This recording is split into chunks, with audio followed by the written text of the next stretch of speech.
அதுல நிறைய regenerative cells, stem cells அப்படிலாம் இருக்கிறதா கிளைம் பண்றாங்கல்ல மேம். மேபி அத ஃபேஸ்ல போட்டாலுமே க்ளோ அப்லாம் ஆகும் அப்படின்ற மாதிரி கிளைம் பண்றாங்க. இத வந்து முகத்துல போட்டோம்னா லிப்ஸ்ல போடும், நோஸ்ல எல்லாம் போடும் இல்லையா மேம்? அது எந்த மாதிரி சைடு எஃபெக்ட்ஸ் எல்லாம் கிரியேட் ஆகும் மேம் அப்படியே போட்டா கூட? இல்ல அதுல வந்து உங்களுக்கு ஸ்டெம் செல்ஸோ அந்த ஸ்கின் ரெஜுவினேட்டிங் ஃபேக்டர்ஸ் எதுவுமே இருக்காது. முதல்ல உங்ககிட்ட சொன்ன மாதிரி அது ஒரு எண்டோமெட்ரியல் ஷெட்டிங் தான், எண்டோமெட்ரியல் லைனிங் பிளஸ் நம்ம வெஜைனால உள்ள செக்ரீஷன்ஸ் இதுதான் இருக்கும்.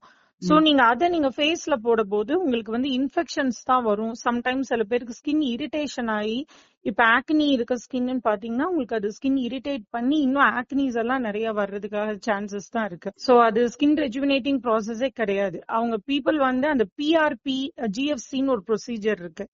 அதுவுமே நம்ம பிளட் எடுத்து பண்றது, பட் மென்சுரல் பிளட் இல்ல, நம்ம நார்மல் வீனஸ் பிளட் எடுத்து அது ஒரு சென்ட்ரிஃபியூஜர்ல வச்சு அந்த growth ஃபேக்டர்ஸ் பிளாஸ்மா அதை செப்பரேட் பண்ணி அதை நம்ம இன்ஜெக்ட் பண்ணுவோம் ஃபேஸ்ல.